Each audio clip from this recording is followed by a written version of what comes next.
Since April 1940, cold winds swept across the muddy fields of northern France as the rumble of engines grew louder.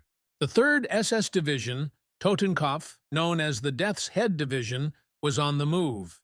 Their black uniforms carried the chilling skull insignia that struck fear even among fellow German soldiers.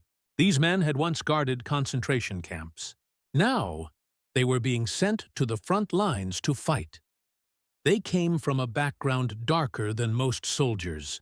The Totenkopf was built from men of the SS Totenkopfverbände, the camp guards who served under Heinrich Himmler. Their training was harsh, their loyalty absolute. They believed they were the elite defenders of the Reich. When war began, Hitler wanted them to prove themselves on the battlefield. Their commander, Theodor Eicke, demanded obedience without question. By May 1940, France was collapsing. German panzers cut through the French army like a blade. But the Totenkopf had a different mission: secure the rear, crush resistance, and show no mercy. In the village of Le Paradis, they surrounded a group of British soldiers who had fought bravely until their ammunition ran out. The men surrendered, expecting to be taken as prisoners. Instead, the Totenkopf lined them up against a wall. Machine guns rattled, and the field went silent. Only 2 survived to tell the world what happened that day. That massacre would follow the division's name forever. But Eicke didn't care. To him, hesitation was weakness. He told his men, the enemies of Germany deserve no mercy. When the invasion of the Soviet Union began in June 1941, the Totenkopf was once again unleashed. The Eastern Front was a nightmare.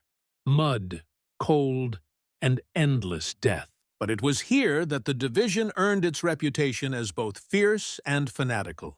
They fought at Demyansk, where they were surrounded by Soviet forces for months, cut off from supplies, starving, freezing, yet refusing to surrender. Out of 20,000 men, fewer than half survived, but those who did became hardened veterans. In 1943, after Eicke was killed when his plane was shot down, the Totenkopf continued under new commanders. They fought in the great tank battles near Kursk, where fire and steel turned the steppe into a furnace. Their Tiger tanks and Panthers smashed Soviet armor, but the Red Army never stopped coming. Every victory came with mountains of corpses. By 1944, the once proud division was no longer unstoppable. They fought retreat after retreat from the Baltic states to Hungary, trying to hold back the Allied tide. When the war reached Germany's borders, the Totenkopf was almost destroyed. Boys of 17 fought beside men of 40, all wearing the same skull badge, now faded and stained. In May 1945, when Berlin fell and the Reich collapsed, the remnants of the 3rd SS Totenkopf Division tried to surrender to the Americans, terrified of falling into Soviet hands. Many were captured, some were executed, others faced trial for war crimes. The skull symbol that once promised power now meant only death and disgrace. The Totenkopf had begun as guards of terror and ended as soldiers in ruins, proof that blind obedience and cruelty could never build an empire, only destroy one. The endless plains of Russia stretched beyond the horizon, shimmering under the summer sun. Dust rose behind columns of German trucks and tanks as the 3rd SS Totenkopf Division advanced deeper into Soviet territory. The men were confident. They believed victory would come in weeks. But the farther they went, the more the land itself seemed to resist them. Roads turned to mud, bridges collapsed, and villages burned in the distance. Theodor Eicke rode in his command vehicle, staring ahead through binoculars.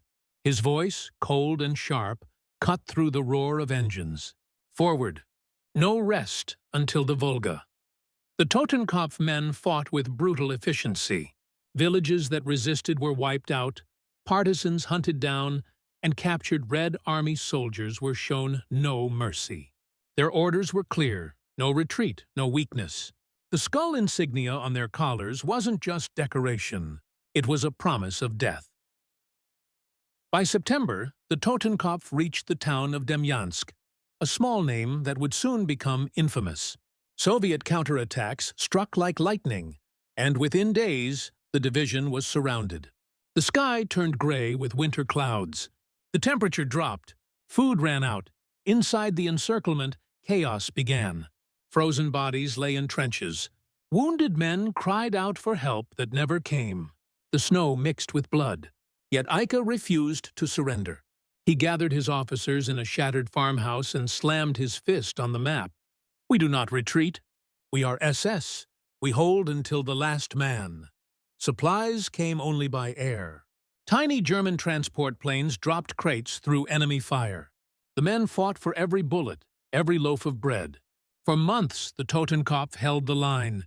They built bunkers from frozen earth, used destroyed tanks as cover, and turned every ruined house into a fortress. In one battle, a young corporal named Kurt Weber led a handful of men against a Soviet charge. He fired until his machine gun overheated, then fought with his bayonet in the snow. When it ended, his hands were covered in frostbite and blood, but his position still stood. His commander only nodded. "Good. You've proven your Totenkopf." By March 1942, German forces finally broke through and rescued the division. They were heroes in the Nazi press, the Iron Wall of Demyansk. But those who survived knew the truth. They had seen comrades eat snow to stay alive, burn furniture for warmth, and die whispering home. They were no longer the proud guards from concentration camps. They were ghosts in black uniforms. When summer returned, so did their orders. The Totenkopf was rearmed and sent back into battle, this time to the south, toward Kharkov. The Soviets had launched a major offensive, and Hitler demanded the SS divisions crush them. Eike's men counterattacked with fury. Tanks rolled through wheat fields on fire. The 3rd SS, alongside Das Reich and Leibstandarte, encircled tens of thousands of Soviet soldiers. The victory was brutal and complete, but among the smoke and ruins, Eike walked silently through the battlefield, his face hard. Even he seemed to know it couldn't last. The Soviet army, unlike France or Poland, would never stop fighting. In February 1943, as the Battle of Stalingrad ended in disaster for Germany, Eike's division was ordered north to stop another Soviet advance. But this time, fate caught up with him. While scouting near the front, his small aircraft was hit by Soviet fire. It crashed behind enemy lines. His body was recovered days later, burned and broken. When his soldiers heard the news, many didn't speak. Others saluted quietly in the snow. The man who had built Totenkopf from the camps to the front was gone. Yet his doctrine, ruthlessness, obedience, and fanaticism remained alive in the men he trained. The division was reorganized, re-equipped with new Panther tanks, and sent again into the fire. Their next test would be the Battle of Kursk, the largest tank battle in history. There, the Death's Head would meet an enemy even more relentless than themselves, and learn that Germany's war machine was beginning to break. The summer air was heavy with dust and smoke. Across the rolling fields of Kursk, the German army gathered for what was meant to be its decisive strike. Operation Citadel. Thousands of tanks lined the horizon, their black silhouettes glinting beneath the rising sun. Among them, the 3rd SS Totenkopf Division prepared for battle once again, their vehicles marked with the skull insignia that had become a symbol of terror. For many of the men, this was no longer about victory or glory. It was survival. They had fought since Poland, through France and the endless snows of Russia. Their faces were lean, their eyes hollow. But orders were orders. Totenkopf would attack the Soviet positions south of Kursk, the strongest defensive line the world had ever seen. The roar of engines began before dawn. Panthers and Tigers advanced in tight formation, their guns thundering. Soviet artillery responded instantly. The sky turned black with smoke trails and explosions. Every step forward was paid for in blood. A young tank commander, Otto Reinhardt, shouted into his headset as shells slammed into the earth around him. "Forward! Keep moving!" His Panther tank rolled over a burning trench, crushing a Soviet anti-tank gun beneath its tracks. But moments later, the turret shook violently. A shell had struck the side. Flames licked at the metal. Otto climbed out through the smoke, his uniform burning. He dropped into the mud, screaming as the tank behind him exploded. This was not blitzkrieg anymore. Kursk was a grinder. The Totenkopf men fought meter by meter, facing endless waves of Soviet guns and minefields that seemed to stretch to the horizon. Engineers crawled ahead, clearing paths under fire. Snipers waited in the wheat. Every farmhouse, every hill was a fortress. By the third day, the battlefield looked like a vision of hell. Columns of smoke rose miles high. The ground was littered with wrecked tanks, German and Soviet alike. The stench of burning oil mixed with the smell of death. The Death's Head Division lived up to its name, but not in the way they imagined. Inside his command post, General Hermann Priess, who had replaced Eike, studied the situation grimly. Reports came in, hundreds dead, ammunition running low, fuel nearly gone. The Soviets weren't breaking. They were growing stronger. Every time Totenkopf pushed forward, new Soviet reserves poured in. Then came Prokhorovka, July the 12th, the largest tank clash in human history. Over 1,000 tanks collided in a thunderous storm of metal. The Totenkopf, fighting alongside other SS divisions, faced the Soviet 5th Guards tank army head-on. Tanks rammed each other at point-blank range. Machine guns blazed. Artillery shells burst above, raining shrapnel on both sides. One Totenkopf gunner, Erich Lenz, recalled later, "The earth itself was shaking. You couldn't tell where the front line was. It was just chaos, steel against steel." By nightfall, the fields were littered with twisted wrecks and burned bodies. The Germans claimed victory, but it was hollow. Their losses were catastrophic. The offensive had failed. For the first time, the Reich's spearhead was blunted. After Kursk, the Totenkopf was never the same. The survivors were pulled back to regroup, but the myth of SS invincibility had shattered. The division was sent north to fight delaying battles as the Red Army advanced west. Villages were burned to slow the enemy. Bridges were blown up. The Totenkopf became a shadow force, fierce but exhausted. Winter returned, and with it came despair. The men who once marched proudly under the skull banner now stared into the flames of their campfires, wondering what all the killing had achieved. Many whispered that the Führer's promises were lies. Others stayed silent, knowing that doubt could mean death. In 1944, as Soviet tanks thundered into the Baltic states, the Totenkopf once again stood in their path, not as conquerors, but as defenders of a dying empire. The black uniforms were faded, the iron crosses rusted, but their fanatic discipline remained. They no longer fought for victory. They fought because it was all they knew. The snow fell in silence, thick and endless. The land that once belonged to the Reich was now turning against it. The 3rd SS Totenkopf Division, once the proud Death's Head of Hitler's elite, was in full retreat. But they refused to call it that. Orders called it tactical repositioning. To the men slogging through waist-deep snow, it felt like running from ghosts. The Red Army was everywhere now. Soviet Katyusha rockets screamed across the frozen fields like banshees. Each explosion shook the ground and sent showers of ice into the air. Men covered their ears and prayed. Their black SS uniforms, once symbols of terror, were now rags against the cold. In a shattered farmhouse outside Narva, a Totenkopf platoon huddled beside a dying fire. Their commander, Obersturmführer Karl Brandt, studied a torn map. The red arrows drawn by the Soviets grew thicker every day. His hands trembled as he marked their next position. "We hold here. We hold until they stop coming." A soldier laughed bitterly. "They never stop coming." The laughter died quickly when distant artillery rolled across the horizon. The men grabbed their rifles and ran into the trenches, boots crunching on frozen mud.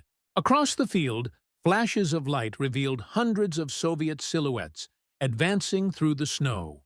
The Totenkopf opened fire. The night erupted in chaos, machine guns stuttering, mortars thudding, men screaming. For hours, they held the line. Then the Soviets broke through. Tanks roared past burning trees, and flamethrowers turned trenches into infernos. Karl ordered a withdrawal. The survivors fell back toward Estonia, leaving behind the bodies of comrades who had fought since France, Poland, and Demyansk. By spring 1944, the Death's Head Division was a ghost army. Barely 6,000 men left from more than 20,000. They received new recruits, teenagers from Hitler Youth and old men from the Volkssturm. They were given uniforms too big, rifles too old, and hope too small. The Battle of the Baltic became their next stand. Towns like Tartu and Riga were reduced to rubble. The Totenkopf fought desperately, blowing up bridges, planting mines, and retreating step by step. Every village was the same: mud, blood, fire, and orders to hold at all costs. One morning, a messenger arrived from Berlin with grim news. Theodor Eicke's old skull insignia was being removed from new uniforms. The Death's Head symbol, once feared across Europe, was now forbidden. Too controversial, the messenger said. Karl Brandt stared at the silver skull on his collar, blackened by smoke. "We traded our souls for this symbol," he muttered. "And now they tell us to forget it." By late 1944, the Totenkopf fought near Budapest, defending the city from Soviet encirclement. It was madness. Entire battalions vanished overnight. Soviet tanks smashed through the streets, while German officers barked orders that no one could follow. Civilians screamed as buildings collapsed. Brandt's platoon was trapped in a factory for 3 days. When ammunition ran out, they fought with grenades, knives, even shovels. On the fourth night, Karl led the last 6 men through a sewer to escape the city. When they emerged, the world above was on fire. The Reich was dying. Hitler was hiding in his bunker. The Totenkopf, now a scattered band of exhausted soldiers, moved toward the American lines. No one spoke anymore. The skull badges were gone, the tanks abandoned, and the once proud flags burned to keep warm. When they finally reached the town of Linz, they saw white flags on every building. The war was over.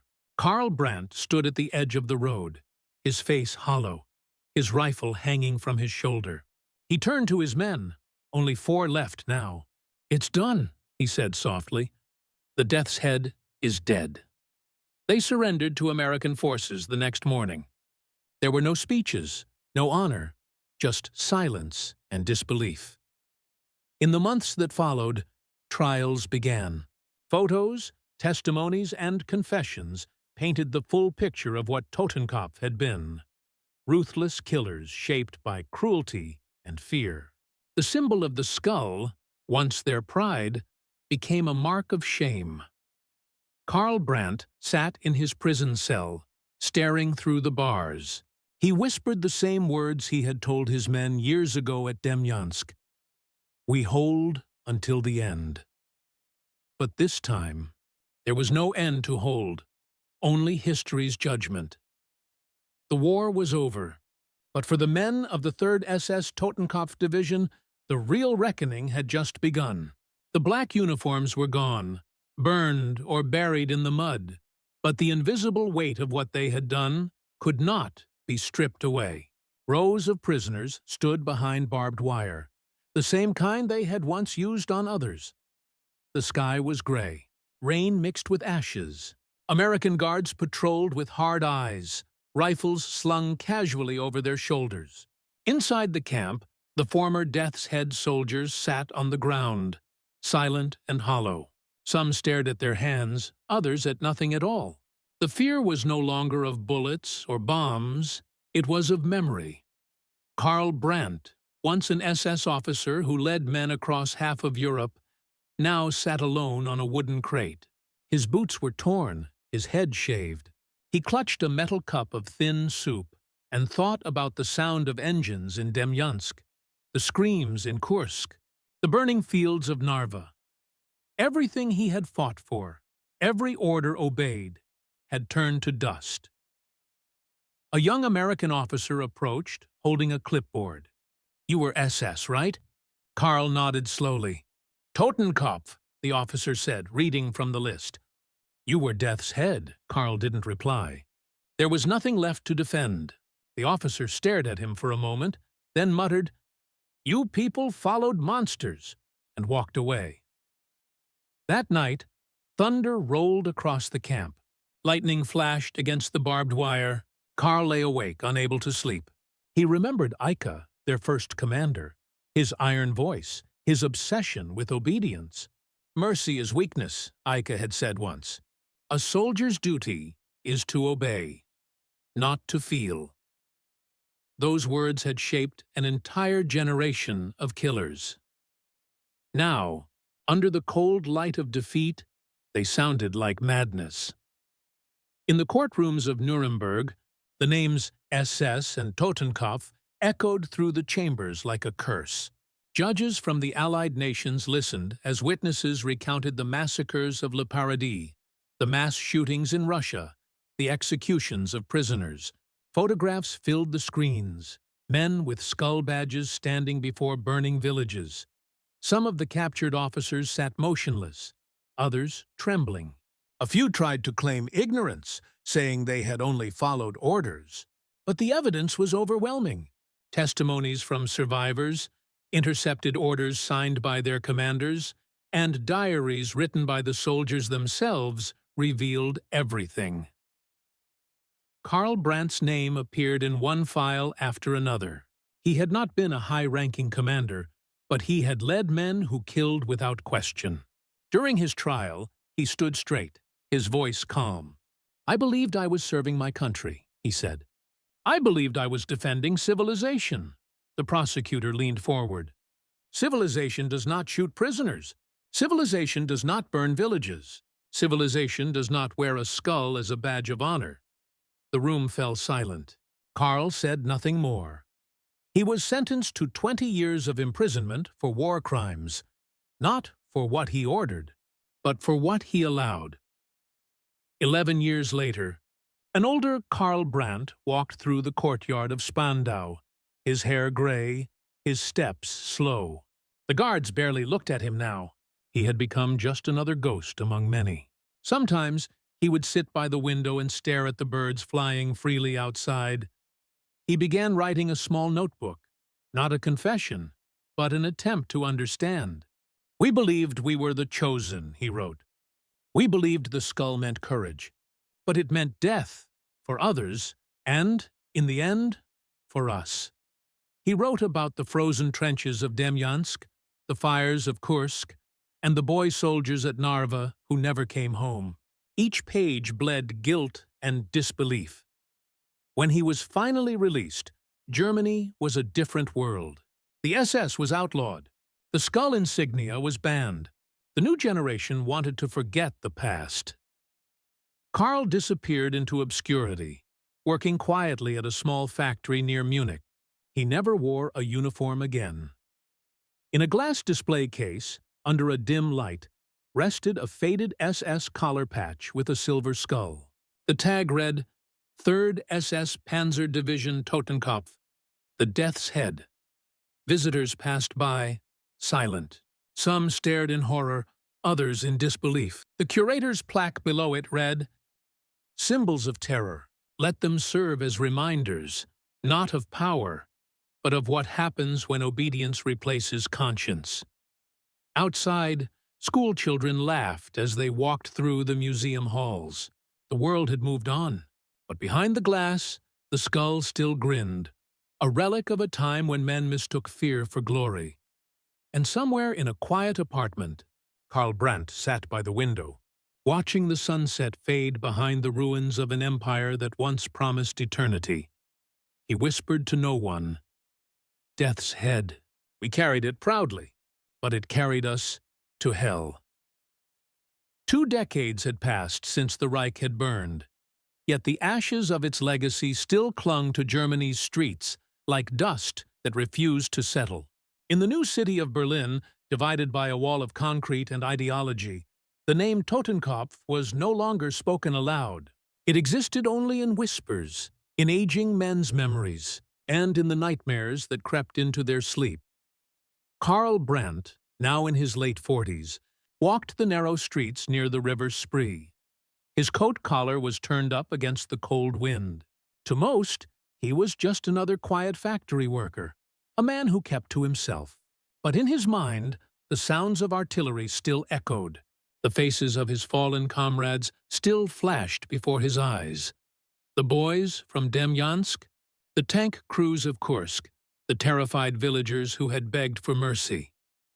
One evening, he visited the new War Museum of Europe, where the post-war generation came to learn about the madness that had consumed their fathers. Inside a large exhibition hall stood a display titled The Machine of Death.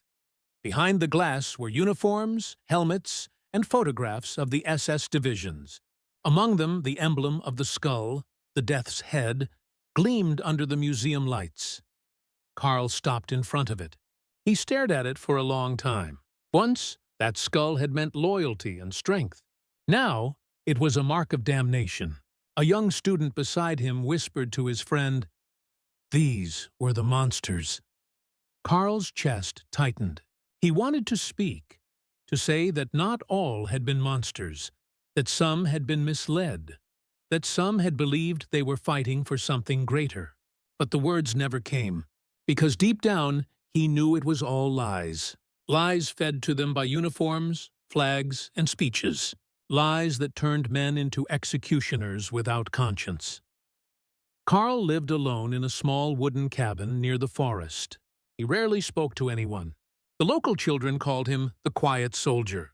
Sometimes he would sit by the lake and write in his notebook, trying to piece together the fragments of his past.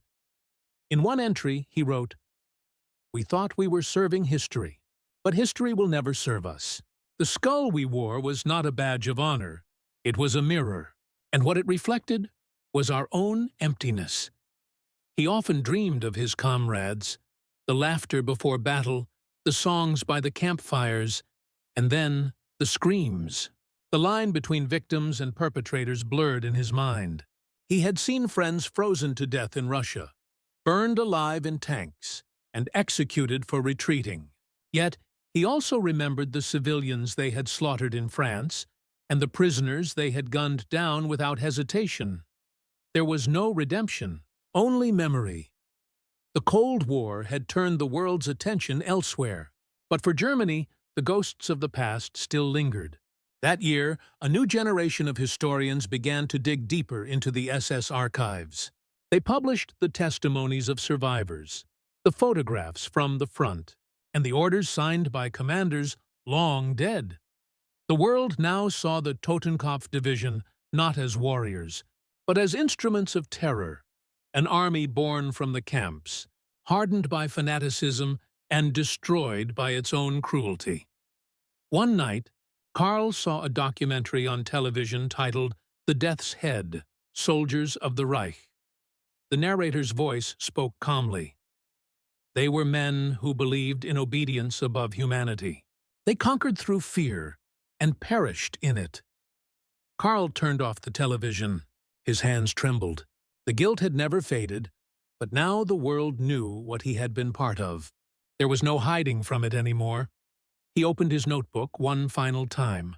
"History will not remember our courage," he wrote. "It will remember our silence." The Berlin Wall fell. A new Germany rose, one that swore never to repeat the sins of the past.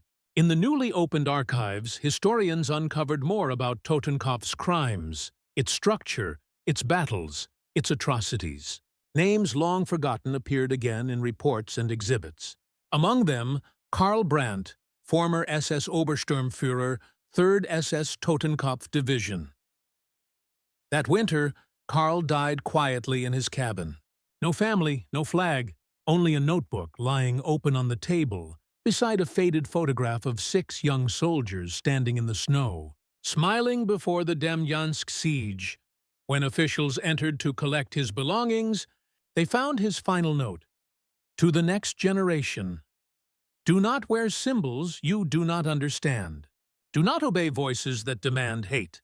We carried a skull to prove our strength, but it only proved how easily men can lose their souls. Today, the Death's Head Division lives only in history books, documentaries, and museum glass cases. The skull insignia, once feared across continents, now stands as a warning carved in silver, that when pride blinds compassion, humanity devours itself. Visitors walk past those displays in silence. The symbol no longer commands terror, only sorrow. And somewhere, in the quiet reflection of the museum glass, the ghost of Karl Brandt seems to whisper, "Never again." 60 years after the guns of Europe went silent, the world was peaceful on the surface, but the echoes of the past still spoke in whispers.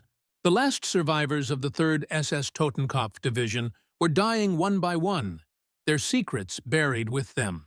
Yet the younger generation, born into a united and prosperous Germany, had begun to dig up the ghosts. Inside the new German War Crimes Documentation Center, researchers were scanning faded letters, field diaries, and photographs captured from SS archives. Among them was a small leather notebook. The ink had faded, but the handwriting was still clear. Karl Brandt, historian Dr. Anna Weiss, a woman in her 30s with a calm but haunted expression, read the first page aloud. "We thought the skull meant strength, but it was only death wearing our faces." She paused. Around her, the archive room was silent except for the hum of computers. Anna had spent years studying the Totenkopf Division, not as soldiers, but as symbols of how human beings could twist loyalty into cruelty. Her grandfather had fought on the Eastern Front. Her own family had hidden their past behind silence. Karl's words struck her like a confession from another world. He hadn't tried to justify. He hadn't begged forgiveness. He had simply remembered. An exhibit opened titled, "The Soldiers Without Souls." It told the story of the Death's Head Division, from the camps of Dachau to the blood-soaked fields of Kursk. Thousands visited. Veterans, students, tourists. Some came to learn, others came to argue. A few old men in gray coats stood quietly in a corner, watching the screens play footage of their youth. One of them, his hand trembling, pointed to a photograph. Young soldiers with the skull insignia on their collars, standing in front of a burning village. "That's me," he whispered to his son beside him. His son stepped back, horrified. "You never told us? What was there to tell?" The old man replied. "You wouldn't have believed it." Dr. Anna Weiss began working on a documentary titled The Ghosts of the Skull. It followed the journey of men like Karl Brandt, ordinary soldiers who had walked willingly into the abyss, convinced they were chosen. She traveled to Demyansk, where frozen trenches still scarred the earth. Villagers told her of bones found every spring when the snow melted. German, Soviet, nameless. She visited Le Paradis in France, where the massacre had taken place in 1940. Flowers now grew where the wall once stood. A small plaque read, "To the 97 British soldiers who fell here, victims of the 3rd SS Totenkopf." As she stood there, wind sweeping through the fields, Anna whispered, "Even the land remembers." The documentary aired across Europe. The screen showed Karl Brandt's notebook, read in his own words by an actor with a solemn voice. "We were trained to obey, not to think. We believed we were men of honor, but honor built on fear is only cowardice in uniform." The film showed the faces of both victims and perpetrators, not as monsters, but as warnings. Old newsreels of the Totenkopf advancing through smoke faded into modern shots of peaceful cities and laughing children. Millions watched in silence. When it ended, the screen faded to black with a single quote. "The skull still grins in history's shadow," a reminder of what obedience without conscience can create. The response was overwhelming. Some viewers wept. Others sent letters to the network, saying their grandfathers had served in the SS, that they had carried the guilt all their lives. A few extremists protested, calling it anti-German propaganda, but they were shouted down by those who understood that truth was not hatred. It was healing. A monument was unveiled near the ruins of Sachsenhausen, where many Totenkopf men had once been trained. It was simple, a block of black granite carved with a single line. "To those who lost their humanity in the service of hate, may we never follow again." Dr. Anna Weiss stood in the crowd. The sun shone through the clouds, reflecting off the stone. In her hands, she held Karl Brandt's original notebook, now sealed in glass to be displayed beside the monument. She whispered, "You finally spoke, Karl." And we listened. 80 years after the fall of Berlin, the Death's Head Division is nothing more than a dark chapter in the pages of history, yet one that refuses to fade. The skull emblem appears now only in museums and history books, stripped of its menace, but never its meaning. In classrooms across Europe, teachers show the faces of young men who thought they were immortal. They talk about how evil doesn't arrive as a monster. It comes dressed in patriotism, pride, and promises of greatness. And somewhere, deep in an archive drawer, Karl Brandt's notebook still lies open on the first page. The words have not changed. "We carried a skull to prove we were strong, but all it proved was how fragile our souls truly were. The Death's Head no longer marches, but its ghost watches, warning every generation that power without conscience always leads back to the same grave." The rain outside fell in soft sheets against the glass walls of the new museum, its reflection rippling like ghosts over the black marble floors. Inside, the last exhibition of the evening was about to begin. A digital installation titled "Death's Head: The Human Cost." Visitors gathered before a massive curved screen that filled the room with flickering images. Soldiers marching through snow, the glare of tank fires, the ruins of cities, and finally, the silver skull of the 3rd SS Totenkopf Division fading slowly into darkness. A narrator's voice spoke calmly, almost mournfully. They were not born monsters. They were men who traded thought for obedience and conscience for pride. They built their strength upon the bones of others and found only death in return. At the far end of the hall, Dr. Anna Weiss, now older but still resolute, stood silently. She had spent her life documenting their crimes, tracing the names behind the skull insignia, including one that had haunted her since her early research, Karl Brandt. His notebook was displayed behind bulletproof glass, open to the last page. The ink was faint, but the words still glowed beneath the light. "The Death's Head will outlive us, not in glory, but in warning." A young university student named Jonas Müller scrolled through images on his phone. Black uniforms, runes, skulls. Online forums had begun romanticizing the SS again, twisting history into heroism. It frightened him, but it also made him curious. He didn't understand how people could glorify such horror when the evidence was so clear. That night, Jonas visited the museum. He stood before Karl's notebook, reading every line as if trying to touch the past itself. He whispered, "What were you thinking? What made you believe that?" A voice behind him answered, soft but steady. "They didn't think. That was the point." He turned to see Dr. Anna Weiss standing there. "They were told they were chosen," she said. "Told that cruelty was duty. It's easier to obey than to question, especially when obedience promises belonging." Jonas looked back at the skull under glass. And people are starting to forget again. Anna's eyes were tired but fierce. Then our work isn't finished. The museum closed, the lights dimmed, and silence returned. Rain tapped against the windows like distant footsteps. The darkened hall seemed to breathe with its own quiet memory. Under the faint light, Karl Brandt's notebook lay still. The last pages, long unread, fluttered slightly in the air from the cooling system. On the final page, in handwriting barely visible, were words never included in the public transcript. We believed death followed us. We never understood. It was leading us. For a moment, the light flickered. The skull emblem projected onto the wall seemed to fade into the outline of a human face. Not a monster, just a tired man's reflection. And then it was gone. Cameras gathered outside the museum as a new memorial plaque was unveiled. Dr. Weiss addressed the crowd. The symbol of the death's head once terrified nations, but its power was never in the skull. It was in the silence of those who saw and said nothing.